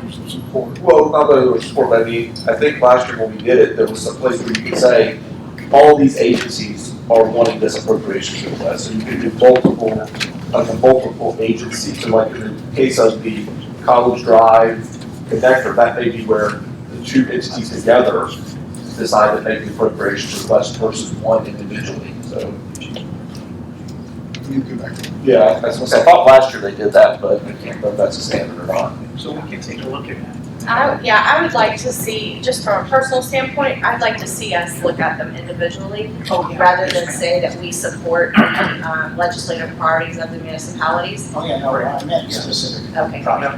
Because there's some that I've heard rumblings about that I don't necessarily know that I would support, so. Understood, right. I mean, my whole point was to support a specific project that also helps us. Yeah. I'm fully on board with that. We're not gonna put a support on a document that, for instance, the state college is putting forward without bringing it to the board. Which, for the record, I do support that one. That's not the one I was thinking of. So we would also bring that back here in the next couple of board meetings. But I think, hearing this, I'm sure if you don't mind, I looked to Charlie, Mercer, Troy, and the other ACMs out here to make sure we captured a lot. I think we've learned in this process. I think this is very, very helpful. But was there any other questions? Mercer, did you think of? Charlie? I think the key thing is for us, if I look at Megan, is what was the date of the appropriation request? 13th February. So if there's a request that you want us to make, I don't know if we can offline figure out how you want those routed, but the timeline's not very long for us to get those done, get the form done, get the supporting documentation, and then if the board wants approval, give those to you guys for approval. So it's really only 2 meetings, Tuesday and then one more, right, because of the February calendar. So I'm just. Oh, wait, because you don't have that first meeting in February, so really, time is of the essence. So I'm just, if there's something that you guys want us to look at, I would say that was my only thing, is the timeline is very short because of what's done. And I hadn't really thought too much about it because I had really anticipated that a lot of that surplus might be going to hurricane relief or something, or, geared towards South Florida. I think there'll be a lot of support for things like the citrus industry that not only was hit so hard by the 2 hurricanes, but then also anything that was left and not damaged probably got hit hard by the deep freeze. But, hearing that we're still having record revenues, we had adjusted our CIP downward based on direction from the state as we had to. So some things like that may come up that you guys over the next couple of weeks can kind of gear us for. But you've heard the things that, so if there's road money out there, we have projects. And if I may, I'll make sure that the municipalities asks that that's distributed individually. And then we do have all, if not 3 out of 4 will definitely be here next Tuesday to talk about TPO and their priorities for that. At that same time, if they're here, we'll have to be here on the 24th. We can set that up as an agenda item. And then that gives the board time to give the staff direction on filling out the forms and those there. Or we can just do it informally if you have the list and individually just let us know on that. I can tell you too, as we look at those 2, we'll come back to the board and also CDI gateway belong anywhere in the QR code listing, or is there something there that we should be asking for? One of the things we asked for last year was on the roadways, to look at the state of 21 wells, that was a citizen asked. My guess is on those, you're probably a year early, because you better remember we got ULI coming in. I think after ULI, then we have a good solid plan, to commercial point, next September, when we go to that next legislative session. But I'm not sure what we're putting in the QR code, how specific we're going to be in there. It might be a listing of future, past, what the state helped us with, present, what we're asking for, future, what we might be asking for. So it might percolate into one of those lists. And those are definitely great areas, those three main. A lot of interest in those, both areas, by those same people that are going to be leaders in the legislature. All three issues. Yep, yes, sir. Well, and then we have the revitalization of landing. I'm thinking we can mention them, but we don't have anything to ask for right No, now. I'm talking about future. Yeah. I don't know how we're going to format this QR. Yeah. This is what you did for us in the past, this is what we're asking for, this is the future. Just so it's on the radar screen. If I could, I could one more item that is really interesting for us in terms of, are we missing something? We talked a lot about infrastructure and those things that are sort of handled on the house side with Representative Payne and Representative Harrison. On the Senate side, Jennifer Bradley is the chair for the Appropriations Committee on Criminal and Civil Justice. Is there something that we're not taking advantage of? She's that close to the purse strings that we're not asking about, or what kind of things would she be funding? I guess is my question is, are we missing out by not asking for something specific? I would say nothing necessarily comes to mind right off the bat. On the SWIM programs, you got the jail funding from last year. We do need we do have on our capital. CIP. Why did that leave my head? It's Friday afternoon. But on our CIP, we have a joint facility for our sheriff's department, kind of a operations center for our sheriff's department and our public safety, as well as warehousing needs. And so far, we've been able to do a partnership with Camp Landing. So they are helping us build a burn building out on Camp. They've given us the property. We're funding the building of the burn building. But we have other property. Camp Landing is interested in working with us on some joint facility type things. So we do have that out there. Because of our lack of funding, it's way out on our list. We certainly would want to bring it back in. Undersheriff mentioned it earlier, as it would be a priority for them as well. So I don't know how that plays into our asks, Commissioner Sola, to your point about that as well.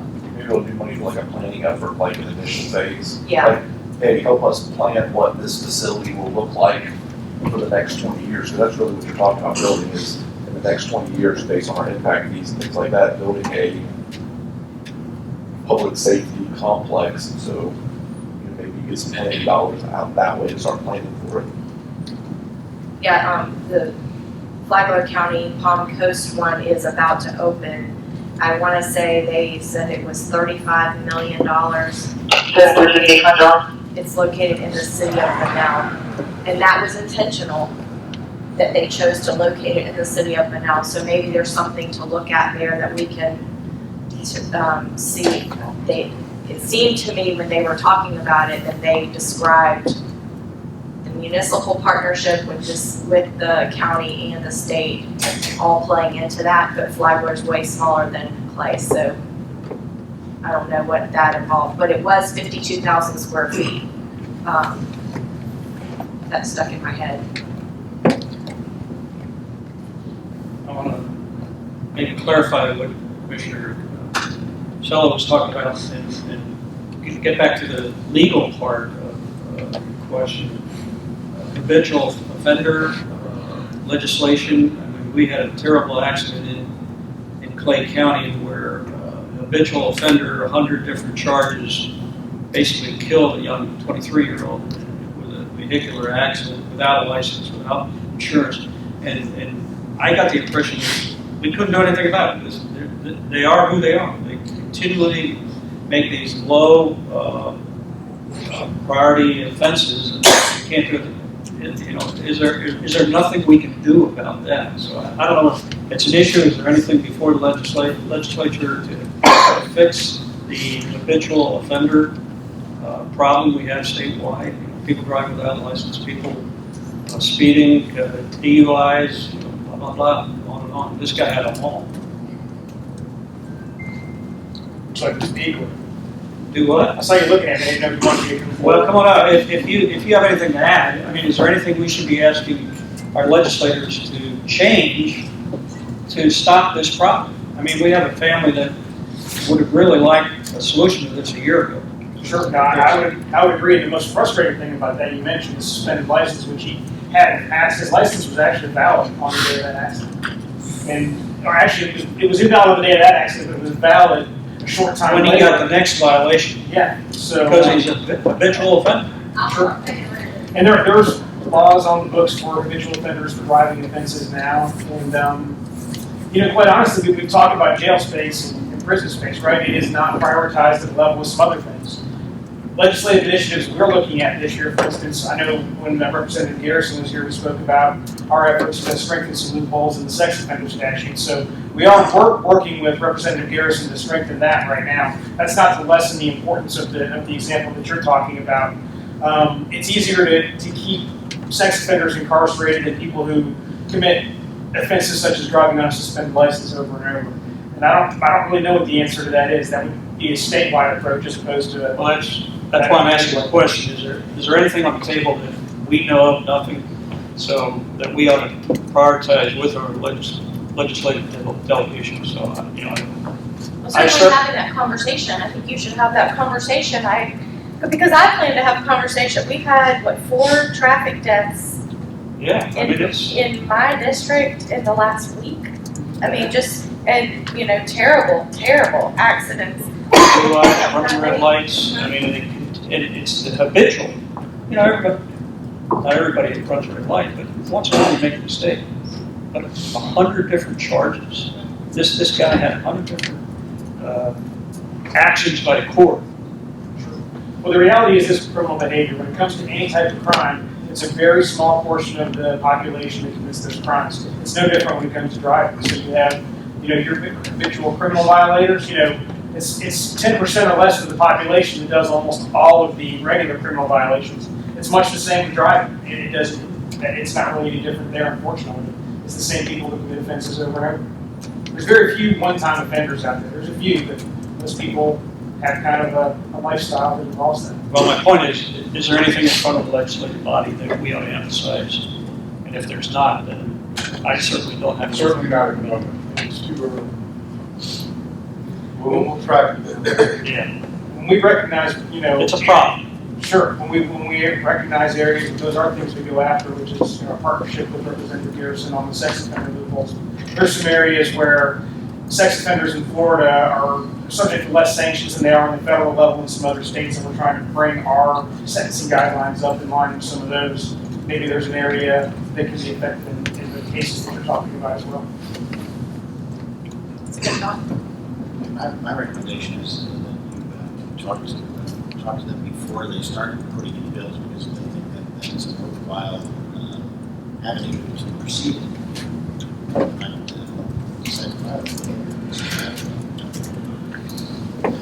Especially Senator Bradley, not limited, right, on her bill. Thank you. Yes, sir. Okay, anything else? I think it's been a good workshop. Anybody have any closing questions, comments, Charlie, concerns? you have enough to do? Yeah, I just, categorizing this in a big while, but I'll put together a list of, the chairman put out a great summary of those 3 items. And if we take that long list that you all generated, they all fit nicely into that grouping. So we'll work on putting that together so that we can eventually formalize the palm card, the QR code, and how we can use it. We got some work to do. Another recommendation, we brought up the QR code, which gives a little more specificity to those 3 items. And somebody recommended we thank the legislative delegation for past performance. And maybe categorize past, present, and future, just to keep everything in their in their sites if they go to the QR code, which I question.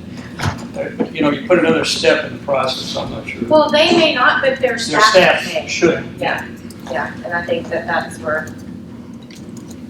Yeah, and just, we have 2 more board meetings, the 24th of January, as was discussed, and then the 14th. And as we produce this, we're targeting either one of those to finalize the top card. And then we know the alligator close-in canoe are these appropriation forms, which we'll start working on that and make sure we get information out to you all for that 24th January meeting. And I like to have a timeline and tripwires to hit, so that's what we're going to move towards. And I think we've got some great guidance on kind of the card itself, the topics, as Charlie said. I think we're off to the races.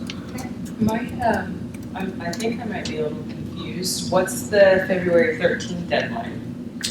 It's a deadline in Tallahassee to get the appropriation forms request. Forms, okay, which is different from what you're talking about. Yes, ma'am.